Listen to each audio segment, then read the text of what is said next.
Lex here, coming at you with a speedfarm build that I've been having a lot of fun with. Call it the Combo Trapper Rogue. This build is focused on high movement speed, a very agile build with high flexibility and tools to deal with almost any situation. It also has a fair bit of defense, so you're pretty tanky compared to most other rogue builds. I am playing on hardcore mode. Combo points will be increasing your movement speed with Condemnation, giving you more combo points to increase your Twisting Blade's combo speed. Here I'm fighting the Butcher, and I'm trying to not utilize the fact that I picked up a resource shrine. So I'm trying to keep my normal rotations, stick to building combos, and try to give an accurate representation of what my DPS would be if I encounter Butcher without the shrine.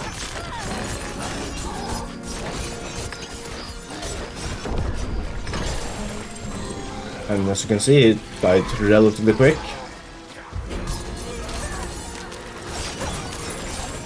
It handles dealing with many mobs pretty easily. Single target is also pretty high.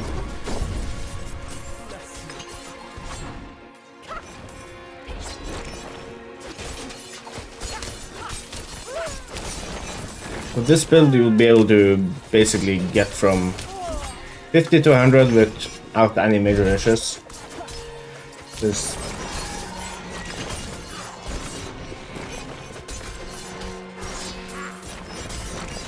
I can handle 3 elite packs, just pop a Deathtrap and they'll get obliterated. Single target, you just step in with Shadow Step, put a Poisiontrap and do your normal rotation with Twisting Blades.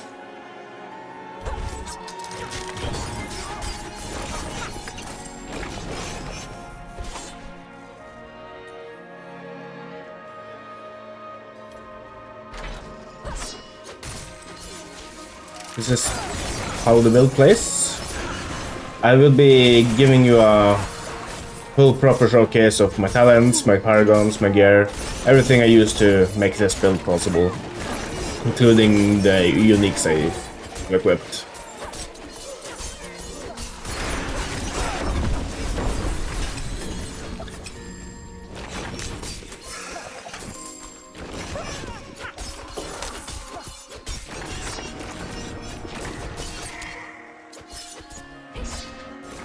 But as you can see, I'm handling big packs of mobs pretty easily.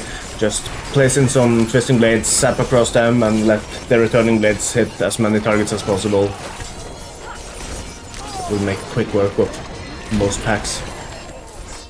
And then you also have single target DPS on boss fights. Most bosses will die within a few seconds, so that's not a problem either.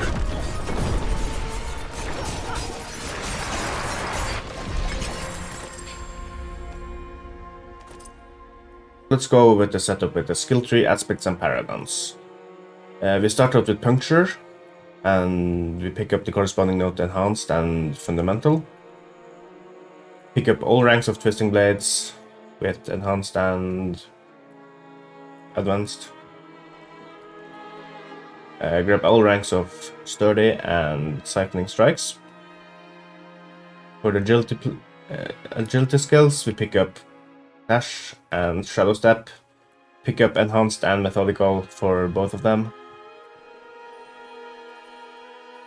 Later on, you will have 2 additional ranks of dash when you are level 50 and have all your paragons points, but starting out you only have 1 rank. You also pick up 3 rank of concussive with 1 rank in trick attacks. Pick up all ranks of weapon mastery. The only reason I have 6 is because of an item. In subterfuge skill, you pick up Poisiontrap with enhanced. Pick up all ranks of exploit and malice.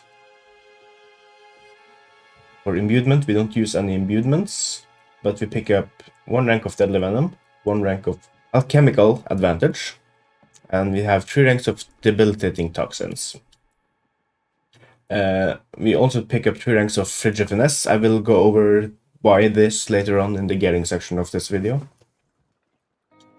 For ultimate, we pick up Deathtrap with the corresponding nodes, 3 ranks of Trap Mastery, and 1 rank in Adrenaline Rush, and 3 ranks in Haste. For key passives, we pick up Momentum, but there's a case to be made that you can use Exposure in some types of content. Like if the mobs take too long to kill and you're doing higher tier Nightmare dungeons, you could consider swapping them, but for the most part, just stick to Momentum. We also pick up combo points as our specialization.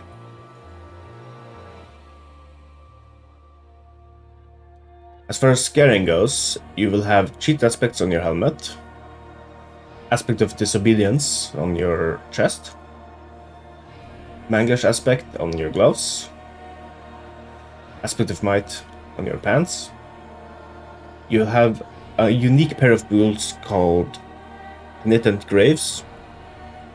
These are also the reason why I picked up the talent earlier that I said I would mention in the gearing section. When you like this, these boots are just fantastic for this build because it triggers everything that we want to trigger, like crowd controlling enemies, so you do more damage to that. You have slow, you have like there's lots of synergy that just triggers just because you have these on. So every enemy close to you will always be chilled and CC'd in some way. You will also have Blade Dancer's aspect on your two-handed crossbow.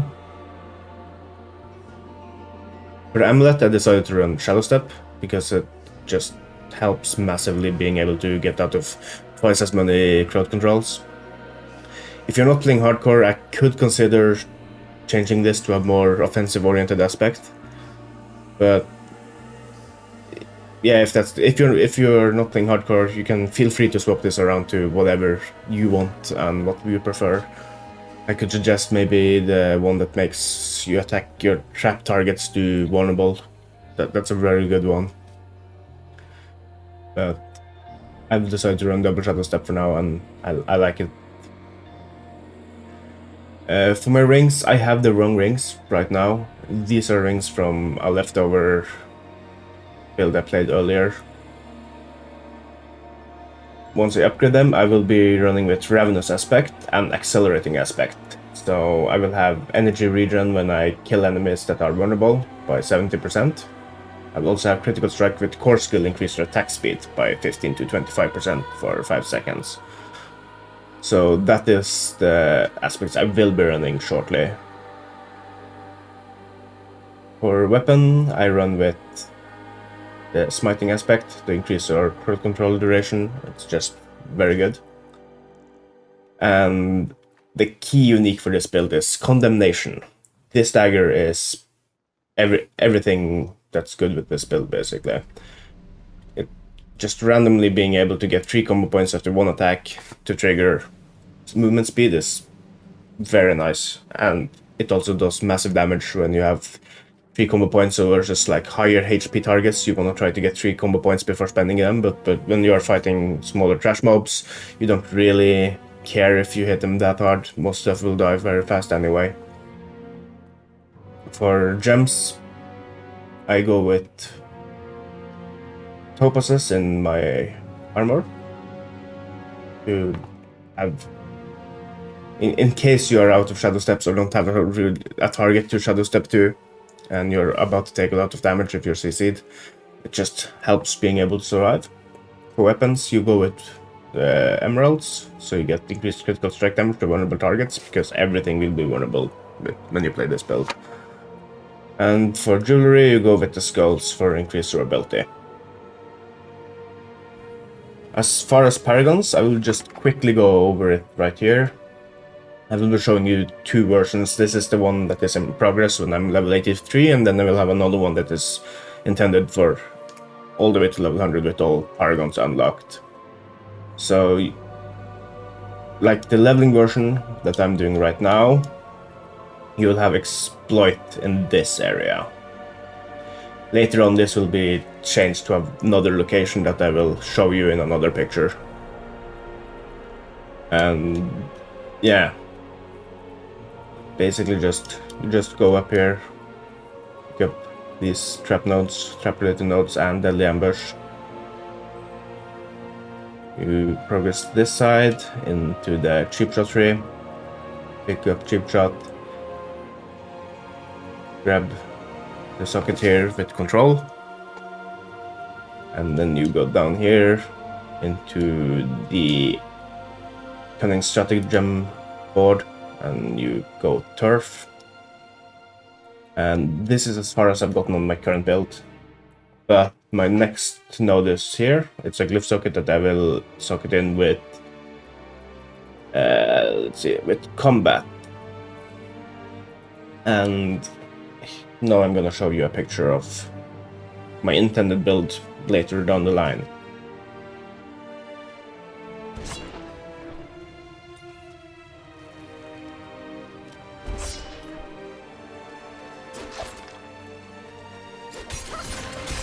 I didn't go over what gear stats to look for, but it's pretty standard melee rogue stuff. Vulnerable damage wherever you can get it. I personally focus a fair bit on defensive stats whenever I can get them, as I feel my damage is high enough for the time being. Other than that, get critical strike damage, critical strike chance wherever you can, with dex being a good roll as well. And after that, get the additive damage bonuses like damage to close, damage to core, and damage to CC, and so on. To sum everything up, this build is intended for speed farming your way to a level 100, and do some light endgame content when you are at 100. It's not really intended for like high pushing of high tier nightmares, but mobs being a few levels above you is perfectly fine.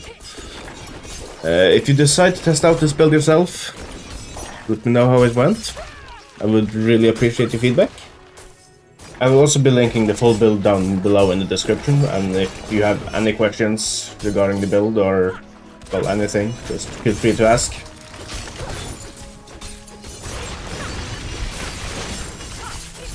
And I'm just gonna let you enjoy the rest of this run, of this nightmare run, and see you guys in the next one.